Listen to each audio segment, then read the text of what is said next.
ओम शांति। 15 अक्टूबर 2024। बाबा के महावाक्य। मीठे बच्चे, तुम सबकी आपस में एक मत है। तुम अपने को आत्मा समझ एक बाप को याद करते हो तो सब भूत भाग जाते हैं। प्रश्न: पद्मा पदम भाग्यशाली बनने का मुख्य आधार क्या है? उत्तर: जो बाबा सुनाते हैं उस एक एक बात को धारण करने वाले ही पद्मा पदम भाग्यशाली बनते हैं। जज करो बाबा क्या कहते हैं और रावण संप्रदाय वाले क्या कहते हैं। बाप जो नॉलेज देते हैं उसे बुद्धि में रखना, स्वदर्शन चक्रधारी बनना ही पद्मा पदम भाग्यशाली बनना है। इस नॉलेज से ही तुम गुणवान बन जाते हो। ओम शांति।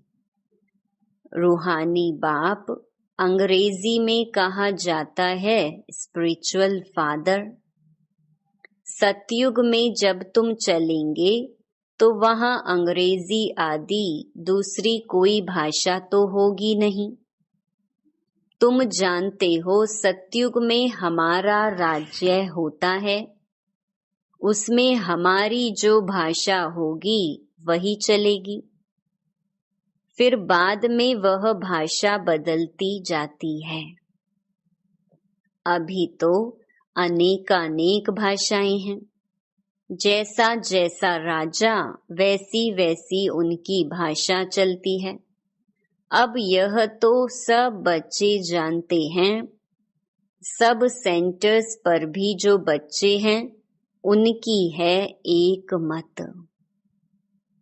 अपने को आत्मा समझना है और एक बाप को याद करना है ताकि भूत सब भाग जाएं। बाप है पतित पावन। 5 भूतों की तो सब में प्रवेशता है। आत्मा में ही भूतों की प्रवेशता होती है। फिर इन भूतों अथवा विकारों का नाम भी लगाया जाता है। देह, अभिमान, काम, क्रोध आदि। ऐसे नहीं कि सर्वव्यापी कोई ईश्वर है। कभी भी कोई कहे कि ईश्वर सर्वव्यापी है तो कहो सर्वव्यापी आत्माएं हैं। और इन आत्माओं में 5 विकार सर्वव्यापी हैं।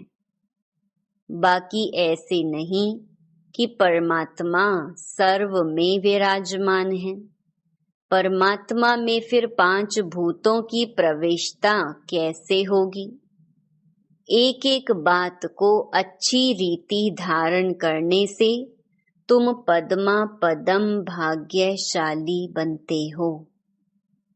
दुनिया वाले रावण संप्रदाय क्या कहते हैं और बाप क्या कहते हैं, अब जज करो। हरेक के शरीर में आत्मा है। उस आत्मा में 5 विकार प्रवेश हैं। शरीर में नहीं, आत्मा में 5 विकार अथवा भूत प्रवेश होते हैं। सतयुग में यह 5 भूत नहीं है। नाम ही है डेइटी वर्ल्ड। यह है डेविल वर्ल्ड। डेविल कहा जाता है असुर को। कितना दिन और रात का फर्क है। अभी तुम चेंज होते हो, वहां तुम्हारे में कोई भी विकार, कोई अवगुण नहीं रहता। तुम्हारे में संपूर्ण गुण होते हैं। तुम 16 कला संपूर्ण बनते हो। पहले थे फिर नीचे उतरते हो। इस चक्कर का अभी मालूम पड़ा है। 84 का चक्कर कैसे फिरता है? हम आत्मा को स्व का दर्शन हुआ है, अर्थात इस चक्र का नॉलेज हुआ है। उठते बैठते चलते तुमको यह नॉलेज बुद्धि में रखना है। बाप नॉलेज पढ़ाते हैं। यह रूहानी नॉलेज बाप भारत में ही आकर देते हैं। कहते हैं ना, हमारा भारत। वास्तव में हिंदुस्तान कहना तो रॉन्ग है। तुम जानते हो भारत जब स्वर्ग था तो सिर्फ हमारा ही राज्य था और कोई धर्म नहीं था। न्यू वर्ल्ड थी। नई दिल्ली कहते हैं ना, दिल्ली का नाम असल दिल्ली नहीं था, परिस्तान कहते थे। अभी तो नई दिल्ली और पुरानी दिल्ली कहते हैं। फिर ना पुरानी ना नई दिल्ली होगी, परिस्तान कहा जाएगा। दिल्ली को कैपिटल कहते हैं। इन लक्ष्मी नारायण का राज्य होगा और कुछ भी नहीं होगा, हमारा ही राज्य होगा। अभी तो राज्य नहीं है, इसलिए सिर्फ कहते हैं हमारा भारत देश है। राजाएं तो है नहीं।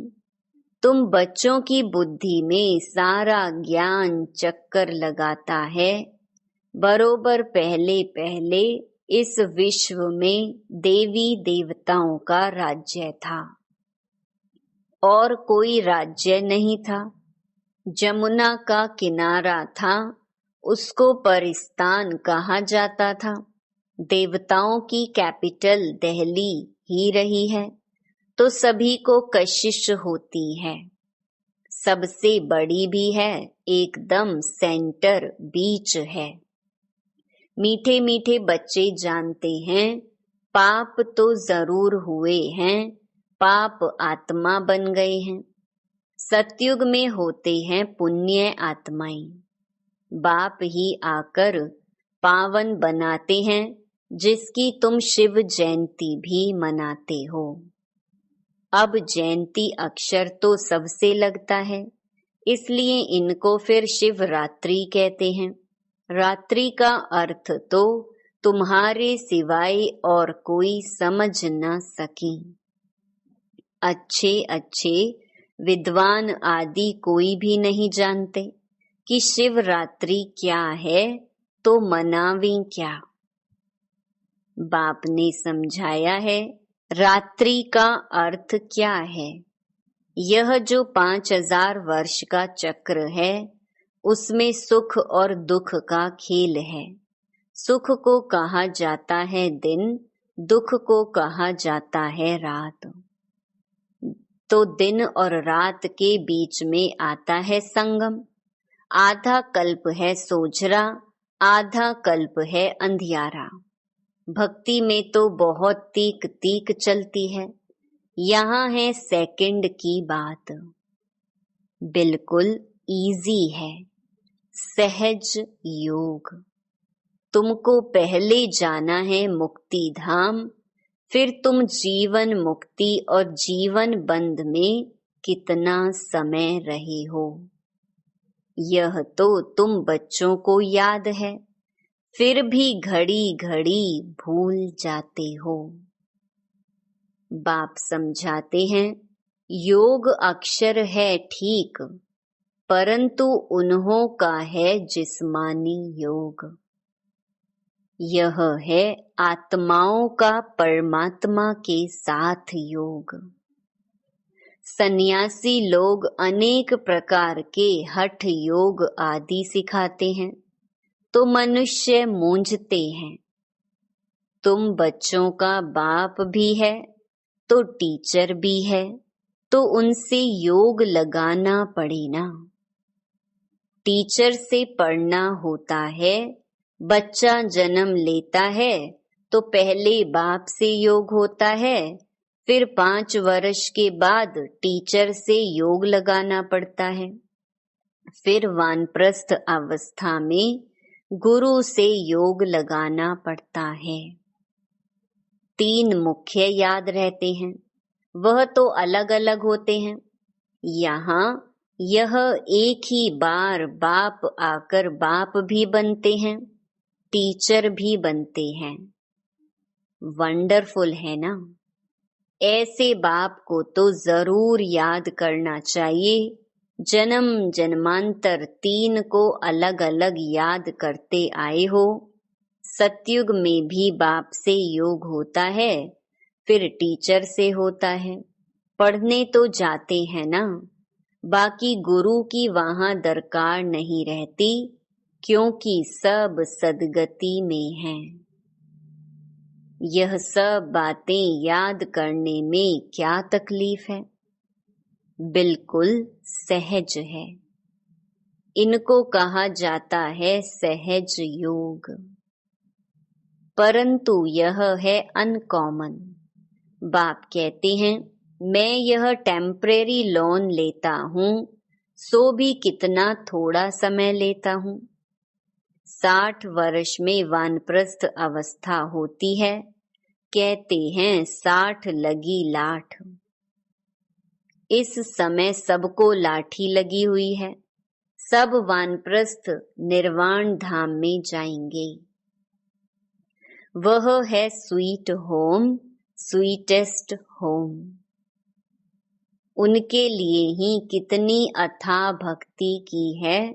अभी चक्कर फिरकर आए हो। मनुष्यों को यह कुछ भी पता नहीं, ऐसे ही गपोड़ा लगा दिया है कि लाखों वर्ष का चक्कर है। लाखों वर्ष की बात हो तो फिर रेस्ट मिल ना सके, रेस्ट मिलना ही मुश्किल हो जाए। तुमको रेस्ट मिलती है, उसको कहा जाता है साइलेंस होम। इन कॉर्पोरियल वर्ल्ड यह है स्थूल स्वीट होम, वह है मूल स्वीट होम। आत्मा बिल्कुल छोटा रॉकेट है, इनसे तीखा भागने वाला कोई होता नहीं। यह तो सबसे तीखा है। 1 सेकंड में शरीर छूटा और यह भागा। दूसरा शरीर तो तैयार रहता है। ड्रामा अनुसार पूरे टाइम पर उनको जाना ही है। ड्रामा कितना एक्यूरेट है, इनमें कोई इनएक्यूरेसी है नहीं, यह तुम जानते हो। बाप भी ड्रामा अनुसार बिल्कुल एक्यूरेट टाइम पर आते हैं। 1 सेकंड का भी फर्क नहीं पड़ सकता है। मालूम कैसे पड़ता है कि इनमें बाप भगवान हैं? जब नॉलेज देते हैं, बच्चों को बैठ समझाते हैं, शिवरात्रि भी मनाते हैं ना। मैं शिव कब कैसे आता हूँ वह तुमको भी पता नहीं है। शिवरात्रि कृष्ण रात्रि मनाते हैं, राम की नहीं मनाते, क्योंकि फर्क पड़ गया ना। शिवरात्रि के साथ श्री कृष्ण की भी रात्रि मना लेते हैं, परंतु जानते कुछ भी नहीं। यहाँ है ही आसुरी रावण राज्य। यह समझने की बातें हैं। यह तो है बाबा, बूढ़े को बाबा कहेंगे, छोटे बच्चे को बाबा थोड़े ही कहेंगे। कोई कोई लव से भी बच्चे को बाबा कह देते हैं, तो उन्होंने भी श्री कृष्ण को लव से कह दिया है। बाबा तो तब कहा जाता है जब बड़े हों और फिर बच्चे पैदा करते हों। श्री कृष्ण खुद ही प्रिंस है, उनको बच्चे कहाँ से आए? बाप कहते ही हैं, मैं बुजुर्ग के तन में आता हूँ। शास्त्रों में भी है, परंतु शास्त्रों की सब बातें एक्यूरेट नहीं होती। कोई कोई बात ठीक है। ब्रह्मा की आयु माना प्रजापिता ब्रह्मा की आयु कहेंगे। वह तो जरूर इस समय होगा। ब्रह्मा की आयु मृत्यु लोक में खत्म होगी। यह कोई अमर लोक नहीं है। इनको कहा जाता है पुरुषोत्तम संगम युग। यह सिवाय तुम बच्चों के और कोई की बुद्धि में नहीं हो सकता। बाप बैठ बताते हैं, मीठे मीठे बच्चों, तुम अपने जन्मों को नहीं जानते हो। हम बतलाते हैं कि तुम 84 जन्म लेते हो। कैसे? तो भी तुमको पता पड़ गया है। हर एक युग की आयु 1250 वर्ष है और इतने इतने जन्म लिए हैं। 84 जन्मों का हिसाब है ना। 84 लाख का तो हिसाब हो न सके। इनको कहा जाता है 84 का चक्कर। 84 लाख की तो बात ही याद ना आई। यहाँ कितने अपरम अपार दुख हैं। कैसे दुख देने वाले बच्चे पैदा होते रहते हैं। इसको कहा जाता है घोर नरक। बिल्कुल छी दुनिया है। तुम बच्चे जानते हो, अभी हम नई दुनिया में जाने के लिए तैयारी कर रहे हैं। पाप कट जाएं तो हम पुण्य आत्मा बन जाएं। अभी कोई पाप नहीं करना है। 1-2 पर काम कटारी चलाना, यह आदि मध्य अंत दुख देना है। अभी यह रावण राज्य पूरा होता है। अभी है कलयुग का अंत।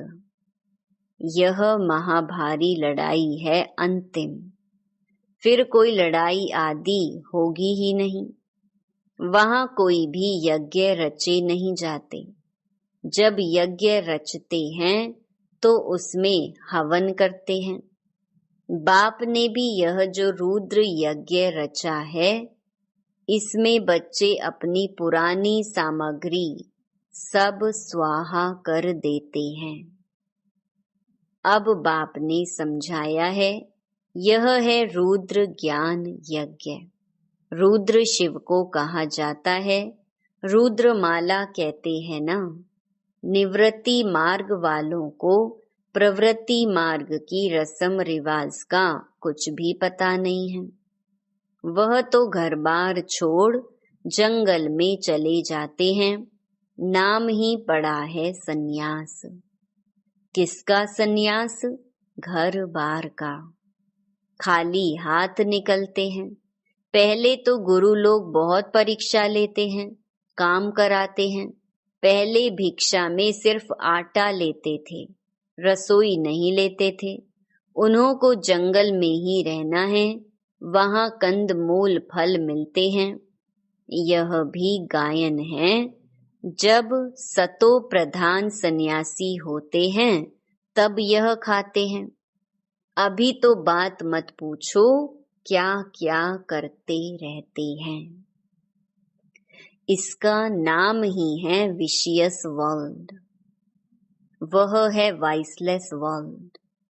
तो अपने को विशियस समझना चाहिए ना। बाप कहते हैं, सतयुग को कहा जाता है शिवालय, वाइसलेस वर्ल्ड। यहाँ तो सब हैं पतित मनुष्य, इसलिए देवी देवता के बदले नाम ही हिंदू रख दिया है। बाप तो सब बातें समझाते रहते हैं।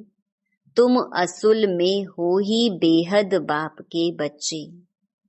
वह तो तुम्हें 21 जन्म का वर्षा देते हैं। तो बाप मीठे मीठे बच्चों को समझाते हैं, जन्म जन्मांतर के पाप तुम्हारे सिर पर हैं। पापों से मुक्त होने के लिए ही तुम बुलाते हो। साधु संत आदि सब पुकारते हैं, हे पतित पावन। अर्थ कुछ नहीं समझते। ऐसे ही गाते रहते हैं, ताली बजाते रहते हैं। उनसे कोई पूछे परमात्मा से योग कैसे लगावें, उनसे कैसे मिले, तो कह देंगे वह तो सर्वव्यापी है। क्या यही रास्ता बताते हैं? कह देते वेद शास्त्र पढ़ने से भगवान मिलेगा, परंतु बाप कहते हैं मैं हर 5000 वर्ष के बाद ड्रामा के प्लान अनुसार आता हूँ। यह ड्रामा का राज सिवाय बाप के और कोई नहीं जानते। लाखों वर्ष का ड्रामा तो हो ही नहीं सकता। अब बाप समझाते हैं यह 5000 वर्ष की बात है। कल्प पहले भी बाबा ने कहा था कि मन मना भव, यह है महामंत्र, माया पर जीत पाने का मंत्र है। बाप ही बैठ अर्थ समझाते हैं, दूसरा कोई अर्थ नहीं समझाते। गाया भी जाता है ना, सर्व का सद्गति दाता एक। कोई मनुष्य तो हो नहीं सकता, देवताओं की भी बात नहीं है, वहां तो सुख ही सुख है। वहां कोई भक्ति नहीं करते, भक्ति की जाती है भगवान से मिलने के लिए। सतयुग में भक्ति होती नहीं, क्योंकि 21 जन्मों का वर्षा मिला हुआ है। तब गाया भी जाता है, दुख में सिमरण सब करें, सुख में करे ना कोई। यहाँ तो अथाह दुख है। घड़ी घड़ी कहते हैं भगवान रहम करो। यह कलयुगी दुखी दुनिया सदैव नहीं रहती। सतयुग त्रेता पास्ट हो गए हैं, फिर होंगे। लाखों वर्ष की तो बात भी याद नहीं रह सकती है। अब बाप तो सारी नॉलेज देते हैं, अपना परिचय भी देते हैं और रचना के आदि मध्य अंत का राज भी समझाते हैं। 5000 वर्ष की बात है। तुम बच्चों को ध्यान में आ गया है। अभी तो पराई राज्य में हो, तुमको अपना राज्य था। यहाँ तो लड़ाई से अपना राज्य लेते हैं, हथियारों से मारा मारी से अपना राज्य लेते हैं। तुम बच्चे तो योग बल से अपना राज्य स्थापन कर रहे हो। तुम्हें सतो प्रधान दुनिया चाहिए। पुरानी दुनिया खत्म हो, नई दुनिया बनती है। इसको कहा जाता है कलयुग पुरानी दुनिया। सतयुग है नई दुनिया, यह भी किसको पता नहीं है। सन्यासी कह देते यह आपकी कल्पना है। यहाँ ही सतयुग है, यहाँ ही कलयुग है। अब बाप बैठ समझाते हैं एक भी ऐसा नहीं है जो बाप को जानते हो। अगर कोई जानता होता तो परिचय देता। सतयुग त्रेता क्या चीज है, किसको समझ में थोड़ी आता है। तुम बच्चों को बाप अच्छी रीति समझाते रहते हैं। बाप ही सब कुछ जानते हैं। जानी जाननहार अर्थात नॉलेजफुल है। मनुष्य सृष्टि का बीज रूप है। ज्ञान का सागर सुख का सागर है। उनसे ही हमको वर्षा मिलना है। बाप नॉलेज में आप समान बनाते हैं। अच्छा, मीठे मीठे सिकिलधे बच्चों प्रति मात पिता बाप दादा का याद प्यार और गुड मॉर्निंग। रूहानी बाप की रूहानी बच्चों को नमस्ते। धारणा के लिए मुख्य सार। पहला, यह पापों से मुक्त होने का समय है, इसलिए अभी कोई पाप नहीं करना है। पुरानी सब सामग्री इस रुद्र यज्ञ में स्वाहा करनी है। दूसरा, अभी वानप्रस्थ अवस्था है, इसलिए बाप टीचर के साथ साथ सतगुरु को भी याद करना है। स्वीट होम में जाने के लिए आत्मा को सतो प्रधान पावन बनाना है।